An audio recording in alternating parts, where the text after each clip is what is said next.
Hello, and thank you everyone for watching Ask Ron, where Ron answers our Gold Club members' questions each and every week. My name's Jessie, and I have Ron here ready to answer your questions. How you doing today, Ron? I'm doing great. I'm sitting here in the middle of a quick start real estate event, and we're doing it virtual, so I don't even have to leave my building. Awesome.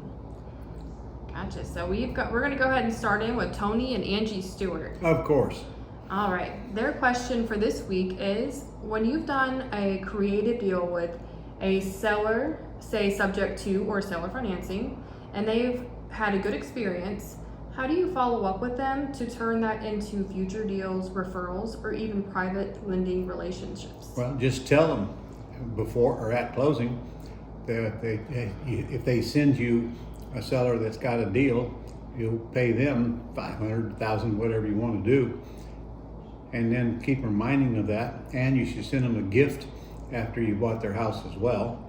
And I'll tell you, the one I like the best is Harry and David's monthly fruit delivery. Everybody loves that, and you can pick 3 months, 6 months, or a year, or whatever, and it's not that expensive either. So that's a gift that everybody wants. Their pears are very great. I love them. Oh, I love their pears, yeah. All right, next up we have Sofia in Florida. I used to use your big chunks script, and it worked well, but I hear it's outdated.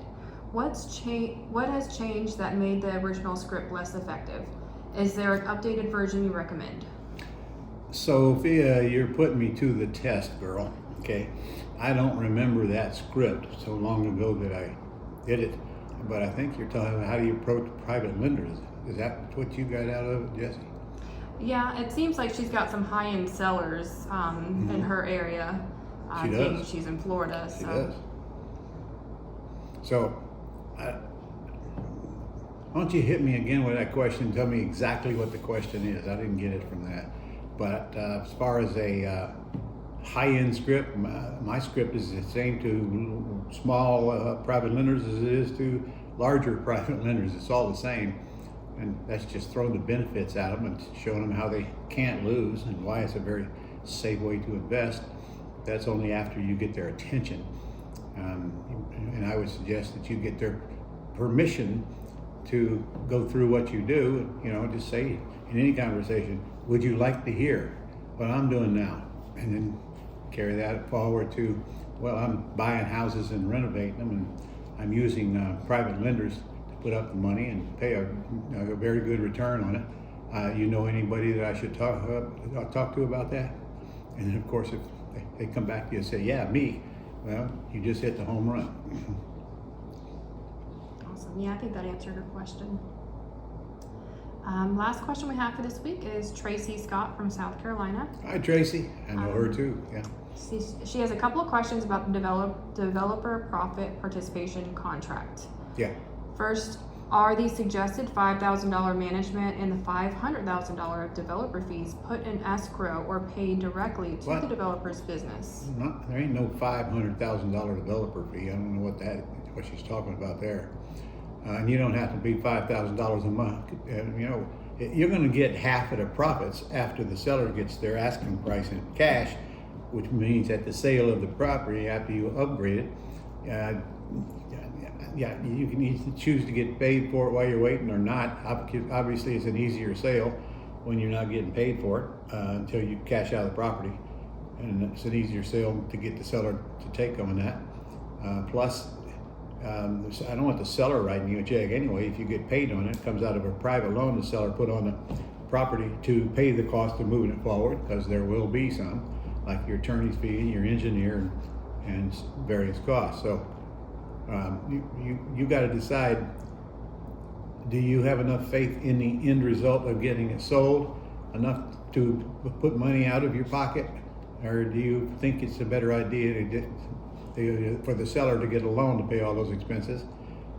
And that's, extremely low loan to value loan, because most of the property is free and clear anyway. So I wrote that contract to be a model, but nobody should use that thing without turning it into their situation. So take that thing and read all of the things that you think need to be changed and change them. I'm not sure that there's anything in that as outdated at all. It's still the same contract, but the way you get paid might be a little outdated. So just use common sense on it. All right, her second question is, what number or type of fee in words goes in the blank in Article 2, Section 2.03? I don't know what you're talking about. Maybe the developer profit participation contract? Yeah, it's in there. Basically, it means you get half of the profits after the seller gets cash, or at the same time that the seller gets cash for the number you guys got together on what you'd pay for it, what you'd ask for the seller to get paid, and I try to make that less than the smaller amount that you can put on there as the sales price, the better, easier it's going to be to sell, and the more money you're going to get on the back end because you're splitting the profits with a seller. But the seller gets paid at the same time you get your profits out of the deal at closing when you sell. I don't have any idea if that was a question or not, but sounded good. Yeah. And her third one may have been easier if we had maybe printed it out. Article 13 on insurance. By today's standards, are the limits of 1 million, 3 million, 1 million still good limits? Well, yeah, but is we talking about the land we're going to develop, or does that not apply here? I don't know what the gist of it is. If it's land, you don't need insurance on it. You don't own it anyway. You can't insure it for yourself. If it's a building, it's got to already have insurance on it when you come into the picture. So I don't see any need to add you on insurance because you got an agreement with them. And well, I'm going to take that case by case probably. That's something you should be discussing with your attorney if you find somebody interested in doing the deal. And think about it, we're approaching people that have got land just sitting there and they're not going to do anything with it, and you're going to take it and get them paid off in cash and then get them some profit on top of that. It's not really a hard sale. Gotcha. And that was a wrap for this week. We have no more questions, Ron. All right, so we are, what do we got coming up here? We we just did an implementation power day. In May, I think we got the Quick Start School here in Jacksonville. And in June, I got a commercial boot camp and an implementation power day, I believe. Okay, that's as far as I can think right now. And we also have the Fast Track to Wealth happening next Friday. I forgot about that. At 11 a.m. Eastern Time. That's right. So I'm having mercy on all you West Coasters. Uh-huh. And that's about a 4 or 5 hour event. Where I go through how we buy real estate, both ugly and pretty. And then I think on that same day, I'm going to do some work on asset protection and land trust. And if you have any ideas you'd like for me to do that day, send them to us and I'll take a look at them. Stick it in there if you really want to hear it. So I'll see you next week, same time, same channel.